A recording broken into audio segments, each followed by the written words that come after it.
Black billionaire's husband, left her for a new wife. She cashed out and walked away, smiling. The roar of laughter from the backyard hit Madison Vaughn like a punch to the chest. She had only meant to drop off the signed documents, divorce papers, ironically printed on thick cream-colored paper like a wedding invitation. But when her chauffeur-driven Escalade turned the corner and stopped in front of the estate she once designed every inch of, the scene unfolding behind the floor-to-ceiling windows made her freeze. There he was, Julian Vaughn, her husband of 18 years. The man she'd built an empire with, shirtless, bronzed, and grinning by the pool, pouring champagne into the mouth of a woman who looked barely old enough to rent a car. The woman was wearing Madison's silk robe, the one Julian gave her for their 10th anniversary in the Maldives. She had long platinum blonde hair and tanned limbs that screamed Aspen money, not South Side hustle. The robe slipped off one shoulder as she laughed, toasting to a future she hadn't earned. Madison blinked. The man who used to massage her ankles during late-night budget meetings now massaged the new wife's shoulders. Her heart should have broken, but something in her had snapped shut instead, not in defeat, in clarity. She stepped out of the car, heels crunching softly against the stone driveway.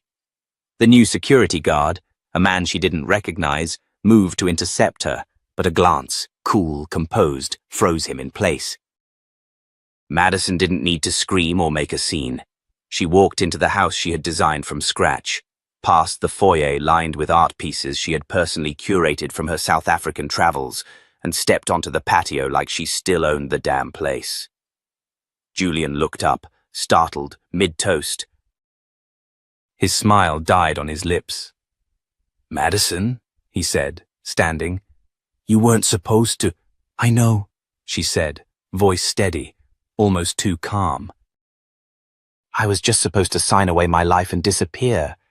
But lucky me, I left my pen." The blonde. Aubrey? Ashley? It didn't matter, wrapped the robe tighter around herself. Hi, I'm Serena." Madison looked her over with eyes that had once negotiated billion-dollar acquisition deals. "Of course you are." Julian tried to move toward her, hands raised in placation. "Let's talk inside." "I think I'd prefer here. I love what you've done with the place," she said, gaze drifting to the altered landscape. Her roses, gone. The pebbled path to the koi pond, paved over. "You erased me with impressive speed." Julian's jaw clenched. "It wasn't like that." "No?" Madison cocked her head. "Because the woman in my robe, sipping champagne out of my grandmother's flutes, certainly gives that impression." Serena looked ready to melt into the pool. "I didn't mean—" Madison cut her off without turning. "I'm not talking to you, sweetheart." Julian's tone shifted. "You agreed to the settlement." "No, Julian," Madison said, taking out a copy of the original agreement. "I agreed to this." Then she pulled out another, the altered version Julian had filed with the court, forged signature and all. She let them both fall to the glass table between them. Julian's color drained. "You think I didn't notice?" she asked, voice rising just enough to carry. "You thought while I was consulting with women-led startups in Nairobi, you could pull the oldest play in the book? Strip my name from the patents? Transfer properties into offshore trusts? Make me walk away with nothing but pearls and polite silence?" Julian didn't answer. He didn't have to. The guilt on his face spoke volumes. "Here's the twist, Jules," Madison said, eyes glittering. "I've been watching you. My legal team, better than yours. My tech team, smarter than yours. And while you were playing house with Malibu Barbie here, I was locking down your accounts." "What?" His voice cracked. Madison pulled out her phone and tapped a few keys. "Your accounts are frozen. The ones you opened in the Caymans, Belize, Dubai. Transferring marital assets without disclosure." That's fraud. Julian took a step forward, angry now. You think you're going to ruin me? Oh no, she said, eyes never leaving his. You already did that. I'm just going to make sure the world knows it. She turned to leave, but then paused and looked at Serena. If you're smart, she said coolly, you'll call your parents and tell them to come get you, this ride. It's over. As she walked away, the stillness behind her was satisfying, not silence. Shock. She could feel it, like air before a storm. Back in the car, her driver didn't say a word, but as he pulled away from the house, Madison let out the breath she had been holding since she saw them. She didn't cry. Instead, she tapped her screen again and opened her camera. A folder titled Plan B waited. Photos, documents, receipts, emails. Evidence. Madison Vaughn hadn't spent nearly 2 decades building her husband's legacy just to walk away empty-handed. She may have been erased, but she had come back with ink. And she was about to write a new ending, one where the black woman didn't get crushed. She cashed out and walked away smiling. 3 days after the poolside confrontation, Madison sat in the glass-walled office of her longtime financial advisor, Simone Harris. The Los Angeles skyline sprawled behind them, but Madison barely noticed the view. She was focused on the folders Simone had placed in front of her, each one tagged with a name, a bank, a dollar figure, or a company she technically no longer owned. Simone tapped the edge of one document. This trust here, Hawthorne Holdings. He set it up 8 months ago. You were still married. It's holding 6 commercial properties in San Diego, plus that vineyard in Sonoma. Madison arched an eyebrow. And let me guess, he claimed it was to diversify our portfolio. Simone gave a dry laugh. That's what his accountant told me when I started asking questions last week. But here's the thing, Maddie. Hawthorne Holdings was funded with capital transferred directly from Empire Row Ventures, your joint entity. Madison leaned back in her chair, arms crossed. So not only did he strip my name from our company, he used its assets to start a real estate trust under a shell name while we were still married. Exactly. And if we can prove he did it intentionally to hide marital assets before the divorce was finalized, that's felony-level fraud. Madison exhaled slowly, her mind racing. And what about the offshores? Simone slid over another folder. Frozen. As of this morning, your lawyer filed emergency motions in 3 jurisdictions. I've got a team tracing the rest of the money. Julian got sloppy, Maddie. He thought he'd already won. Madison's lips curled into the faintest of smiles. Let him keep thinking that. Simone hesitated, then leaned forward. Can I ask you something? Why didn't you fight him sooner? You're 10 times the strategist he is. You could have dismantled him a year ago. Madison looked out the window for a moment. Because I loved him. I didn't want to believe he could do this to me. Even when I saw the signs, I kept thinking it was stress, that we'd find our way back. She turned back, her voice steady. But now I'm done. No more protecting him. No more being the quiet wife. That night, Madison returned to her penthouse suite at the Pacifica, the same building where half of Hollywood's A-list executives lived. She poured herself a glass of red wine and opened her laptop. Her inbox was full. Lawyers, forensic accountants, ex-employees of Empire Row who had reached out quietly after the news broke. But one email caught her eye. Subject: You don't know me, but I know her. Madison clicked, expecting spam. Hi, Madison. You don't know me, but I knew Serena before she became Mrs. Vaughn. We were roommates at NYU. She's not who she says she is. If you want the full story, meet me at the Café Nido on Fairfax. Noon tomorrow. Come alone. There was no signature, just a first name. Ray. Madison closed the laptop, her mind suddenly wide awake. She had assumed Serena was just another gold digger Julian picked up in a lounge somewhere. But something about the tone of the message felt personal, urgent. The next day, Madison arrived at Café Nido in oversized sunglasses and a grey cashmere coat. She spotted Ray instantly, a woman in her early 30s with honey-brown skin, dark curls pulled into a loose bun, and eyes that darted nervously around the patio. "You're Madison," Ray said, standing. "I wasn't sure you'd come." Madison took a seat across from her. "I wasn't sure either. Talk." Ray glanced around again, then leaned in. "Serena's real name is Rebecca Collins. She changed it legally in Nevada 4 years ago." Madison's brow lifted. "Why?" "Because she was involved in a high-profile embezzlement scandal, a tech startup in Boston. She wasn't charged, but she was definitely implicated. The founder was her boyfriend. She disappeared right before he was arrested." Madison blinked. "And now she's resurfaced, married to my husband." Ray nodded. "She's smart, dangerous. But more than that, she's calculated. She's not with Julian because she loves him. She's positioning herself for a payout." Madison sat back, letting the information sink in. "Why tell me this?" "Because I was the whistleblower in the Boston case. And when I saw her face in the tabloids last week, wearing your robe, drinking your champagne, I knew she was pulling the same con." Madison studied Ray for a long beat. She didn't know whether to trust her, but her gut told her this woman had no love for Serena, or Rebecca, or whoever she really was. "You have documentation?" Ray slid a thumb drive across the table. "Everything I could dig up." Madison took it without a word. As she stood to leave, Ray added, "One more thing.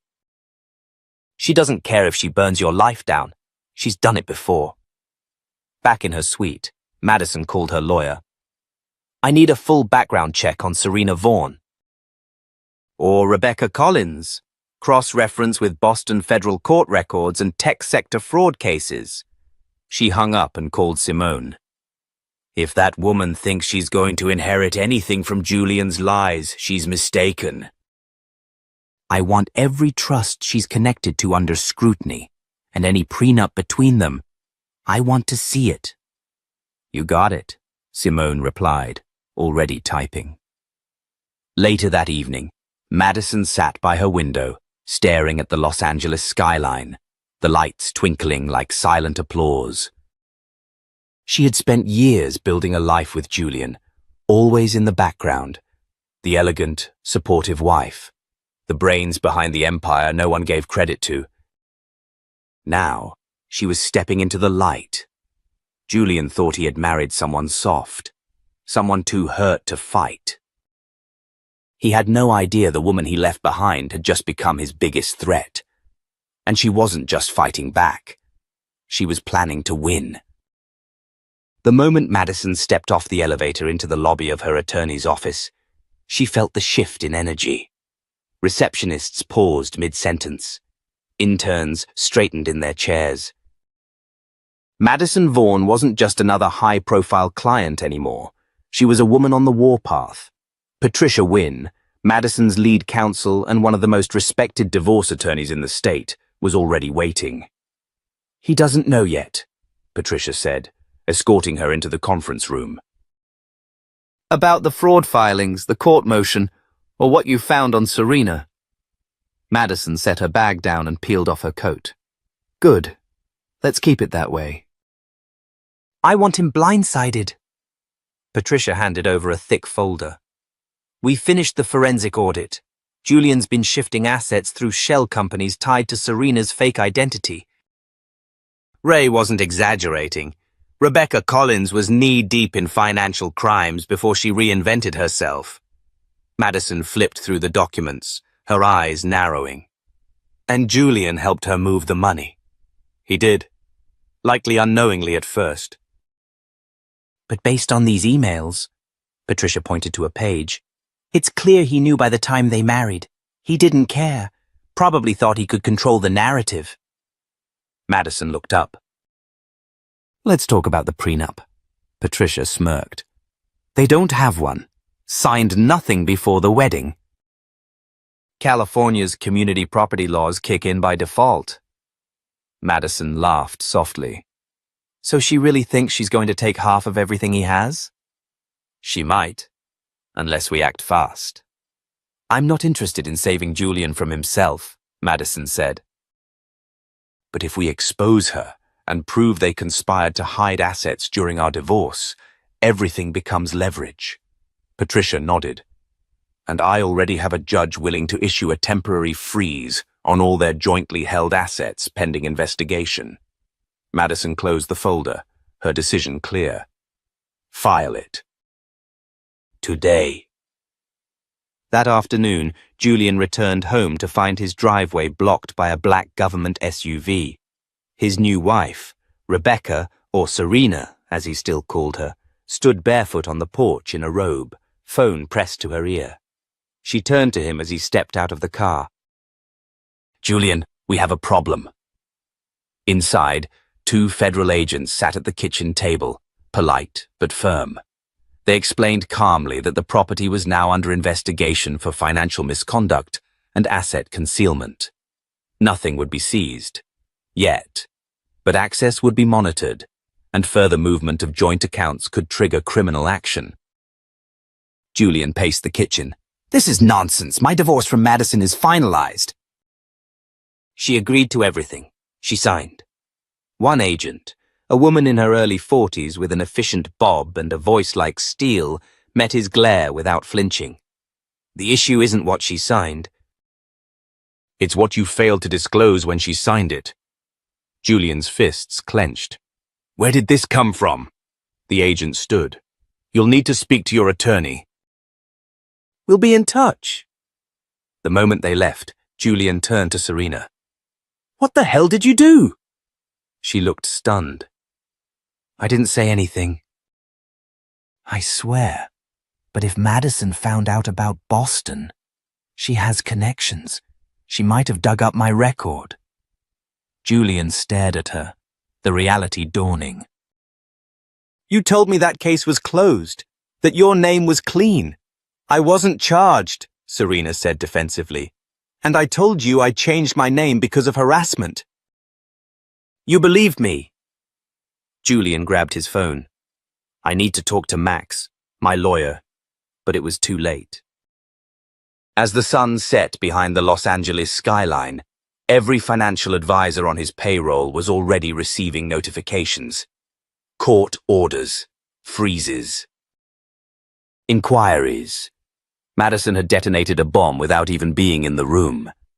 At that exact moment, she was seated in a corner booth at the Lantern, a quiet upscale lounge in Brentwood, sipping an old-fashioned across from Elijah Monroe, a cybersecurity expert and former FBI consultant. Tell me about the cameras, Madison said. Elijah pulled up his tablet. Julian installed biometric systems at the Bel Air house last year. Facial recognition, retina scan, voice activation. But I found a back door. Madison leaned in. You can get me access? I already did. You want audio too? I want everything. Conversations, documents, plans. If they're trying to hide anything else, I need it. Elijah paused. There's something else. I found a mirror server. Hidden under a dummy IP in the Caymans. Someone, probably Serena, has been copying your old communications, emails, business contracts, photos, even personal messages. Madison's throat tightened. She's trying to blackmail me? Or build a case to discredit you. If you retaliate publicly, she'll drop it. Madison looked out at the city beyond the window. Let her try. She's underestimating the version of me she's dealing with now. That night, as Serena scrolled through the encrypted files she had secretly stored, a new alert flashed across her laptop. Access breach detected. IP Los Angeles. Trace initiated. She slammed the laptop shut and stared at the wall, her breath shallow. She had played this game before, against weaker women. Ones without power, without strategy, but Madison Vaughn was not one of them. And she was coming. The next morning, the headlines hit. Vaughn Empire faces federal probe, financial misconduct, shell companies, and missing millions. Madison Vaughn retaliates with class and strategy. Rebecca Collins, ex-wife exposes new bride's shady past. Julian woke up to his name trending for all the wrong reasons. By noon, 2 investors pulled out of Empire Row. 1 board member resigned. The family lawyer stopped answering his calls. Madison, meanwhile, walked into the office of one of her private equity partners, dropped a folder on the desk and said, "Here's proof that Julian diverted client funds. I need to re-enter the boardroom." Quietly. With majority control. The partner glanced at the documents, then at Madison. "You want the seat back?" "No," she said, calm and sure. "I want the throne." And in that moment, it was clear. This wasn't about revenge anymore. This was about reclamation. Her name. Her power. Her legacy. And Madison Vaughn wasn't just walking away. She was walking tall, with the world watching. Madison stood at the floor-to-ceiling windows of her penthouse suite, coffee untouched in her hand, watching the morning unfold across Los Angeles. The headlines were still hot. Every outlet had picked up the story. Julian Vaughn, once a golden boy of tech finance, now embroiled in a federal investigation. His new wife outed as a fraud with a trail of shell corporations and sealed court records. The internet buzzed with commentary, and though some voices cried billionaire drama, most were squarely on Madison's side. The doorbell rang. She didn't move. Jade, her assistant, answered. "He's here," she called softly. Madison took one last look at the skyline before turning. "Send him in." Julian stepped into the room like a man unraveling. His tailored navy suit was impeccable as always, but his eyes betrayed a sleepless night, and his jaw was locked with tension. "You didn't need to go this far," he said, skipping any greeting.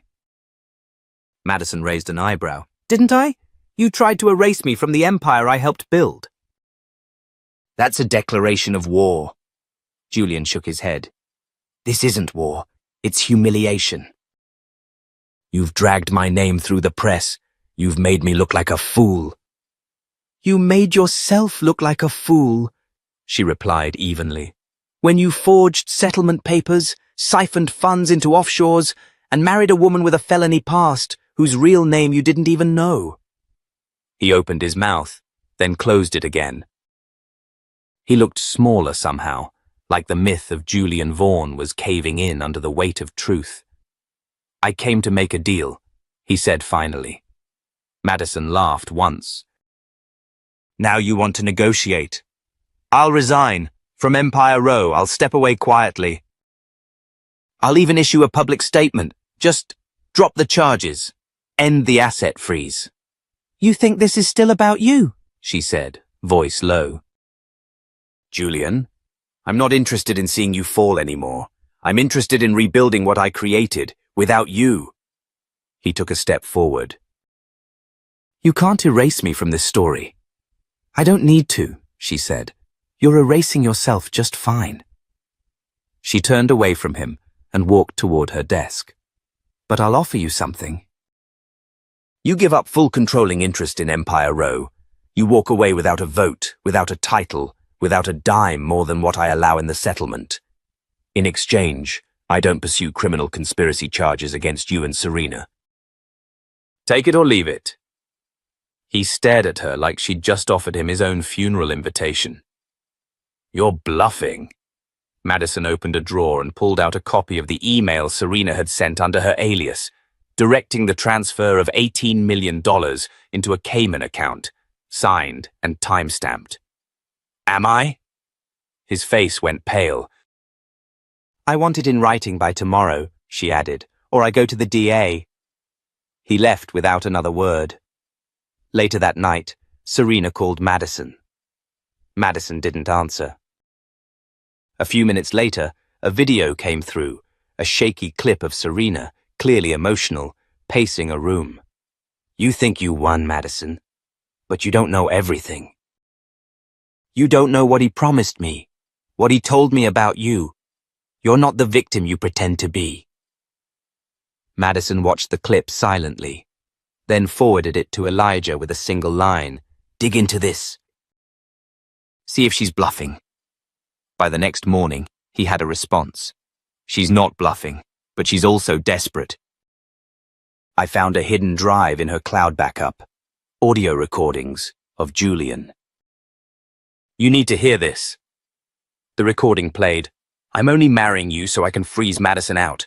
The board doesn't trust her anymore. With the right optics, I can spin this.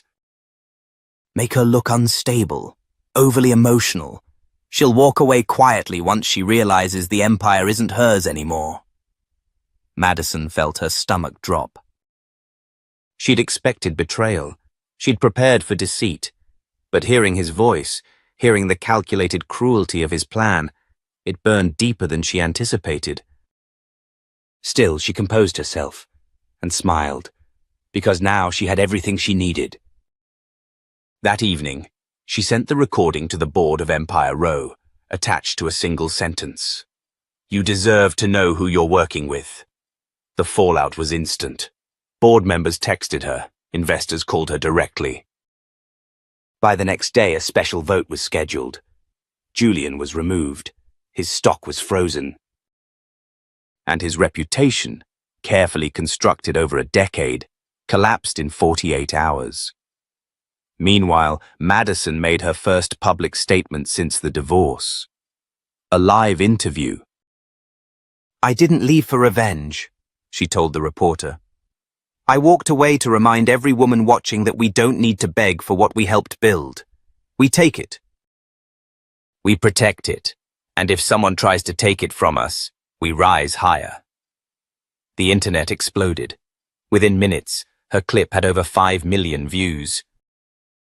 The Vaughan clause started trending, a phrase describing the power move of reclaiming one's empire after betrayal. And Serena? She disappeared.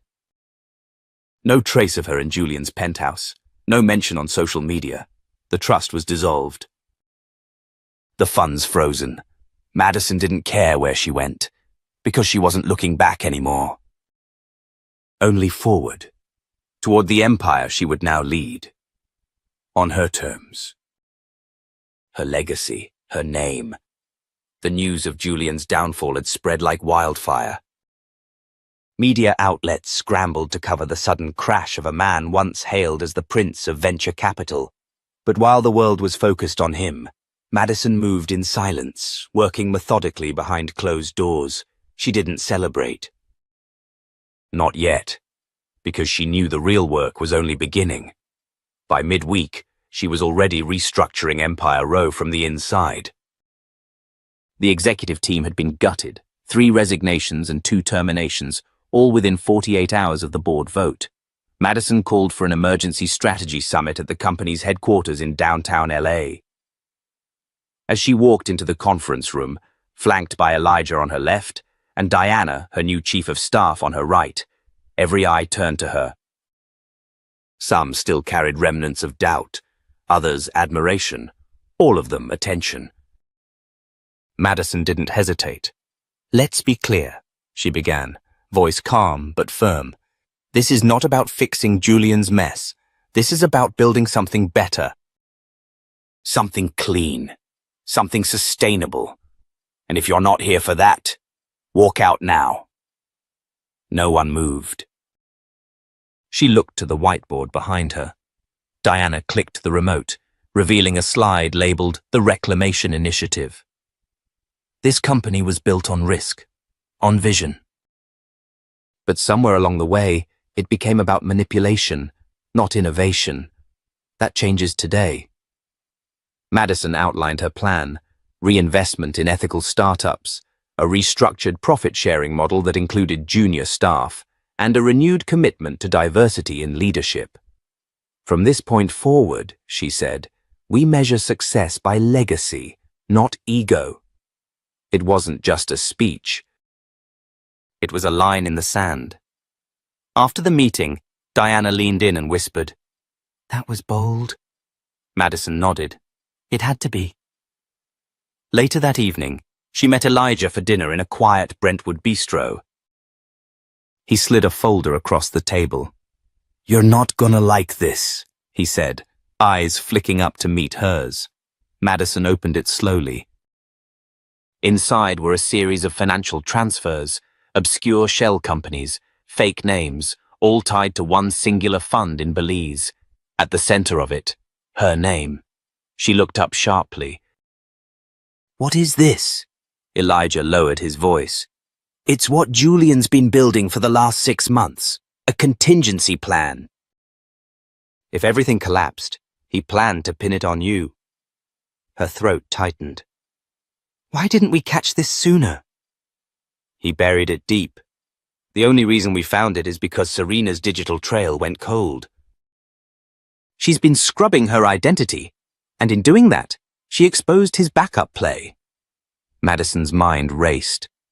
"Does the board know?" "Not yet. But they will if this hits the press before we get ahead of it." She leaned back, breathing slow. Julian hadn't just betrayed her in marriage. He'd prepped a full-scale character assassination. A woman like her, black, successful, wealthy, could be torn apart in seconds if the optics weren't airtight. "We need a kill switch," she said. "Something that not only clears me but exposes his insurance policy." Elijah nodded. "Already working on it." The next day, Madison made a rare move. She went to see Julian. Not at his penthouse, not at some high-rise office. She found him at a rented guest house in Bel Air, sitting beside the pool in a wrinkled t-shirt and old jeans, sipping whiskey at 10 in the morning. "You came to gloat?" he asked, not looking at her. "No," she said. "I came to give you a chance to end this clean." He laughed bitterly. "Clean is off the table, Madison. You made sure of that." She stepped closer. "I know about the Belize account. I know about the shell companies. And I know you were going to blame it all on me." Finally, he looked at her. His eyes were bloodshot, and for the first time, she saw fear. "You were always smarter," he murmured. "No," she said. "I was always more loyal." That was the difference. He put down his glass, rubbing his face. "You can ruin me." "You already ruined yourself," she replied. "But if you publicly admit to the offshore scheme and issue a formal statement clearing my name, I'll make sure the DA doesn't press criminal charges." He blinked, surprised. "Why would you give me that out?" "Because I'm not here to destroy you," she said. "I'm here to rebuild what you tried to take from me." Julian leaned back, silent for a long moment. Then he nodded. "I'll do it." 2 days later, a carefully worded public statement was released. Julian admitted to misleading the board, manipulating settlement agreements, and hiding funds offshore. Most importantly, he cleared Madison of any involvement. The headlines hit differently this time, not scandal, but redemption. Madison stood at the edge of her office balcony as the sun began to dip over Los Angeles. The sky was a blaze of amber and gold. Diana joined her, holding 2 glasses of champagne. "To the Queen of Calm Destruction," Diana said with a smirk. Madison clinked her glass. "To never needing to do it again." As they sipped, Diana asked, "So what's next?" Madison smiled. Now I build for me. For the women watching, for the little girl I used to be, who thought she needed a man to have power.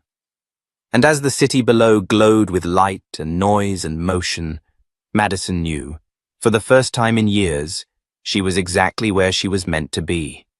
At peace. In control. And finally, undeniably, free. Madison barely had time to breathe before the next storm hit.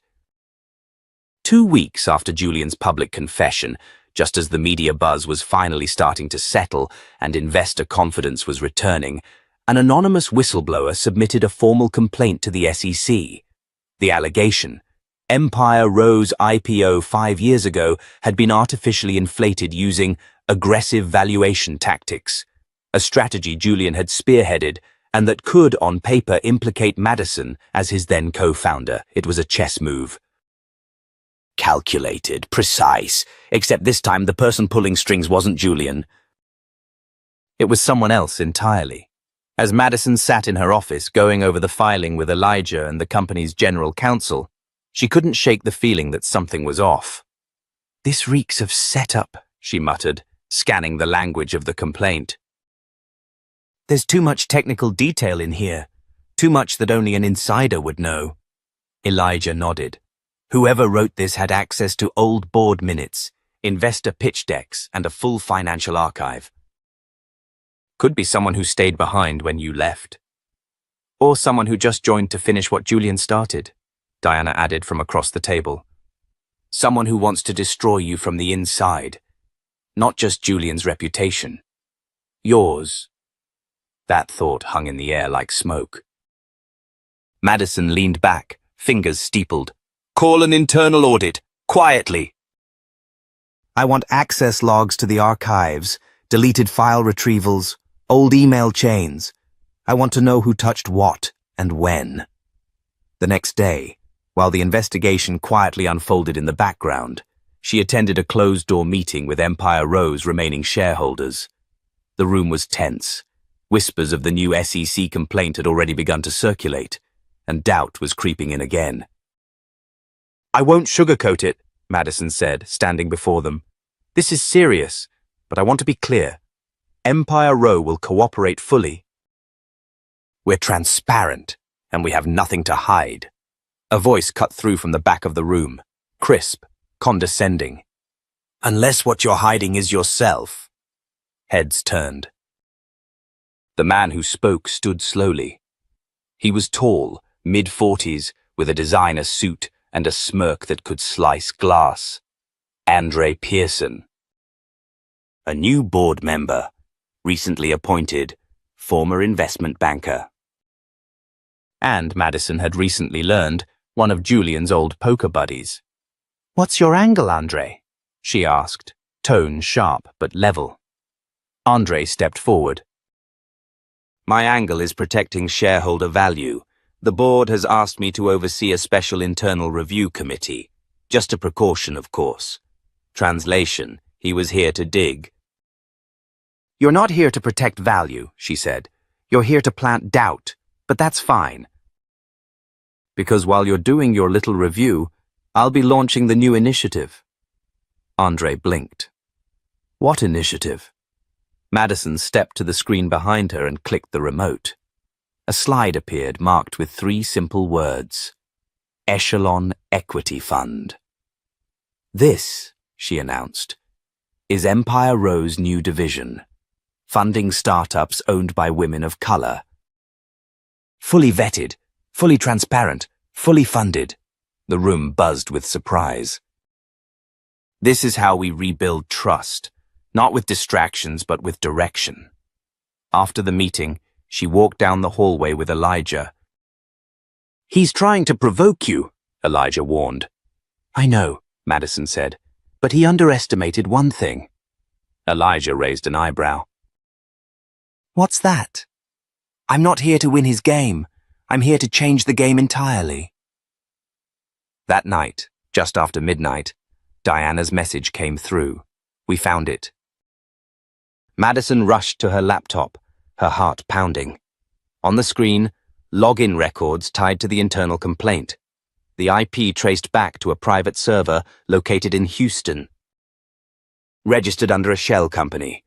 And the account holder? Serena Wallace. Julian's new wife, the woman who had disappeared. "Of course," Madison whispered. Serena wasn't just cleaning up Julian's past. She was rewriting her own future, and Madison was in her way. The next morning, Madison held a press conference. No dramatics, no fanfare, just facts. We have been informed of a new investigation tied to valuation practices from 5 years ago, she said. I welcome this review.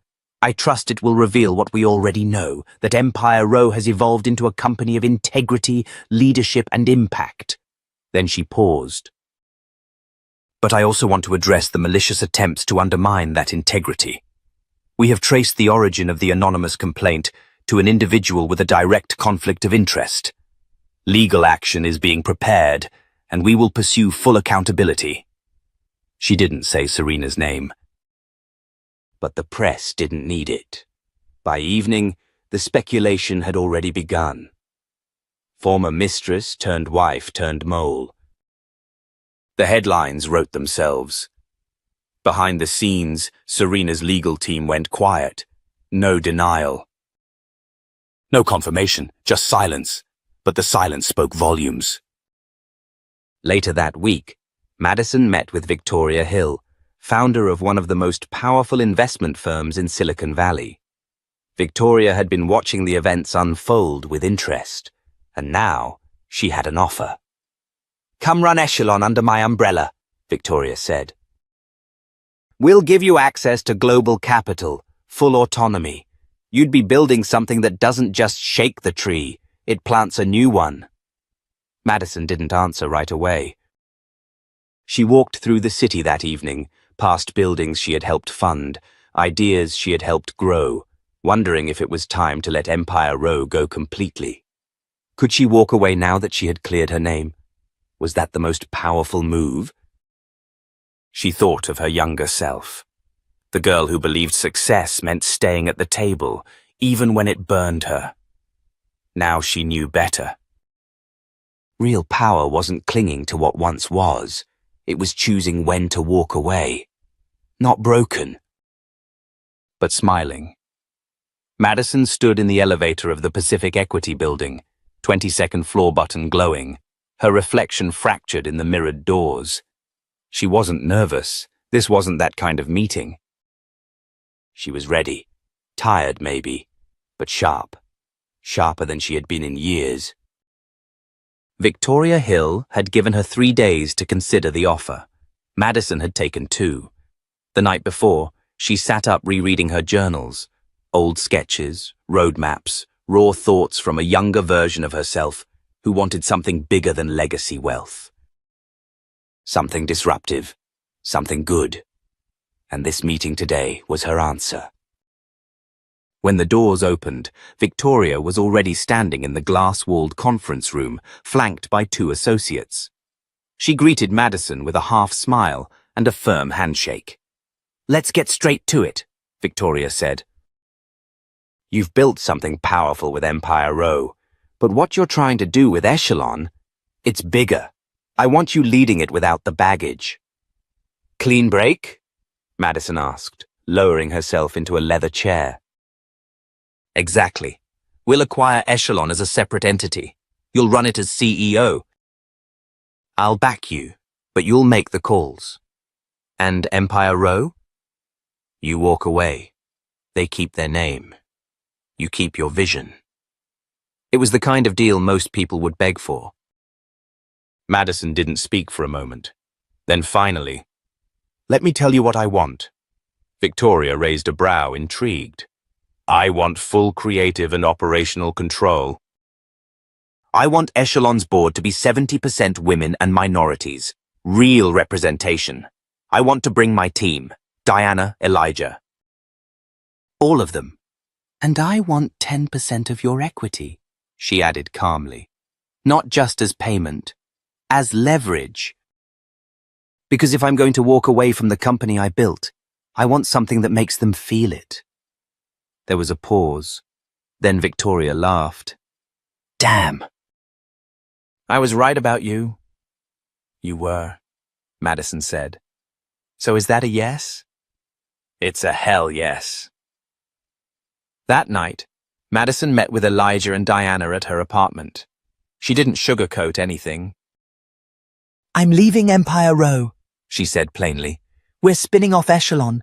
Victoria's backing it. You two are coming with me.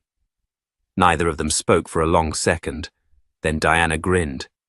Took you long enough. Elijah exhaled deeply, then laughed. What do you need from us? I need loyalty, Madison said. More than ever. We're not just building a fund. We're building a damn platform for voices like ours, for girls in cities like the one I came from. And we're going to do it our way. Then let's burn the blueprint, Elijah said, and start over. The next day, Madison handed in her resignation to Empire Row. Andre tried to spin it. This is a reaction, he said at the emergency board meeting. She's panicking over the complaint. No, Madison replied. This is the most strategic thing I've ever done. You're abandoning ship. I'm building a better one. The room shifted. Some of the board looked relieved, some ashamed, some, like Andre, just angry that she didn't leave in defeat. She walked out of the boardroom with her head high, her smile sharp as glass. The headlines were brutal. Billionaire founder steps down amid legal chaos. Madison Carter cashes out. But the articles didn't know the truth.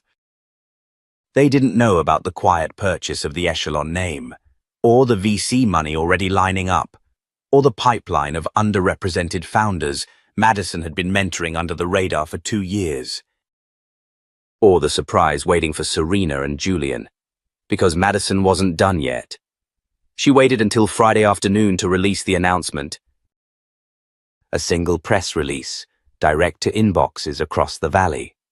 Madison Carter, founder of Empire Row, announces the launch of Echelon Equity, a $250 million fund supporting women of color in tech, backed by Hill Capital and a coalition of global partners. Launch date, 1 week. The response was volcanic. Within 2 hours, every major news outlet picked it up. TechCrunch, Forbes, Black Enterprise. Social feeds exploded. Messages poured in.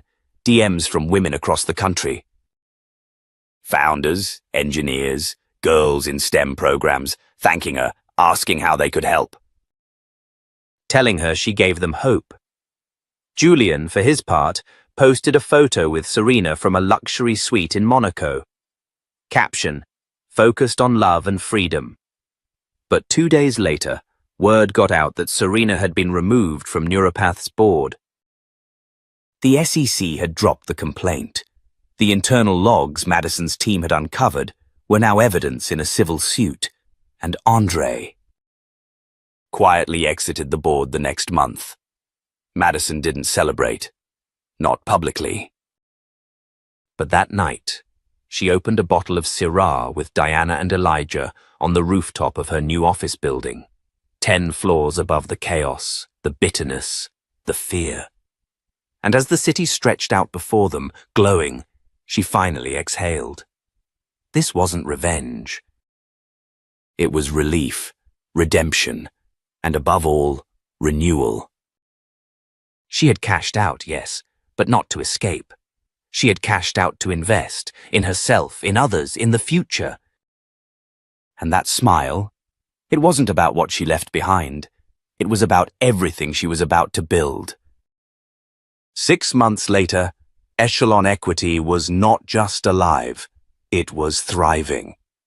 Madison Carter sat at the head of a long conference table in a converted warehouse office in downtown Oakland, surrounded by the voices she'd once only dreamed of bringing together.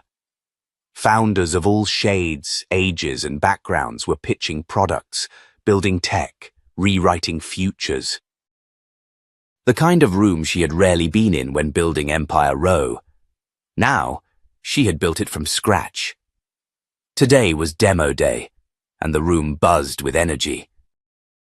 Madison watched as a young founder from Chicago presented a mental health platform tailored to Black and Latina teens. Across the room, venture partners scribbled notes. A few eyes flicked to Madison for her reactions. She stayed stone-faced. Investors watched her just as closely now as they did the numbers. At the break, Diana stepped in with her iPad and a tight expression. "You're going to want to see this," she said, flipping the screen toward Madison. A headline glared back at her. Serena Ford's company files for bankruptcy amid scandal fallout. Madison's lips parted slightly. Already? They overexpanded, Diana said. Too fast. Too loud. Not enough substance. They lost 2 major contracts. Neuropath dropped them last week. Madison sat back, her gaze drifting to the high windows. Sunlight filtered through old steel frames. It was a beautiful afternoon in a space she now called her own. I thought she'd ride it longer, Madison murmured. She would have, Elijah said, joining them, if she hadn't built it on quicksand. They were quiet for a beat. You want to release a statement? Diana asked. Madison shook her head. No need to dance on ashes. But there was something else. A letter in her inbox that had sat unopened for 3 days. From Julian. She had avoided it, fearing it might trigger something she had already buried. But now, in this moment of closure, she opened it. Madison, I don't expect you to respond. I just wanted you to know that I'm sorry. Not just for what I did. For what I didn't see. For how I let other people's dreams replace our shared one. I lost myself chasing the idea of freedom, only to find I'd been free all along, and I threw it away. I see you now, in the headlines, in the impact, and I remember who you were when we started. That version of us. I hope you know you built more than a company. You built me, and I'm sorry I broke that. You deserved better. Julian Madison read it once, then twice. She didn't cry. She didn't respond. Instead, she forwarded it to her personal archive labeled Closure and returned to the presentation room. That afternoon, she stood before the crowd, investors, press, mentees, community leaders, and delivered her closing speech. The same way she had done years ago when Empire Row first launched. But this time, her voice didn't shake. When I started Echelon, I wasn't looking for revenge. I wasn't looking to be the loudest voice in the room. I was looking to make space for people like me, for people who've never seen themselves reflected in boardrooms or balance sheets. I've walked away from a lot in the past year, but I've gained more than I ever thought possible. Power doesn't always look like what they tell you. Sometimes it's quiet. Sometimes it's rebuilding from the ground up. Sometimes it's smiling when they think they've broken you. And sometimes it's walking away with your pockets full, your head high, and your soul still intact. That's what we're building here. Not just businesses, not just exits, but legacies. And to every woman who's been underestimated, overlooked, or overwritten, I see you. I was you. And now I'm here for you. The applause rose like a wave. Some stood, some cheered. But Madison, she just smiled, soft, real, and full of fire. Later that night, she sat alone on the rooftop, the bay lights stretching out in every direction, a glass of red wine in hand, music playing softly on her phone. Diana had stayed late to clean up. Elijah was flying out early for a conference, but Madison wasn't alone. She had herself, her name, her future. And in the quiet, she whispered it once, just for herself. I won. Not because she'd hurt anyone, but because she didn't let anyone destroy her. She cashed out, she walked away, she built her own empire. And she never looked back. If you loved this story and believe in the power of rebuilding, of rising stronger from betrayal, of turning pain into purpose, don't forget to subscribe to the channel, drop a like, and share your thoughts below. This is where stories like Madison's find their voice. And maybe, just maybe yours too.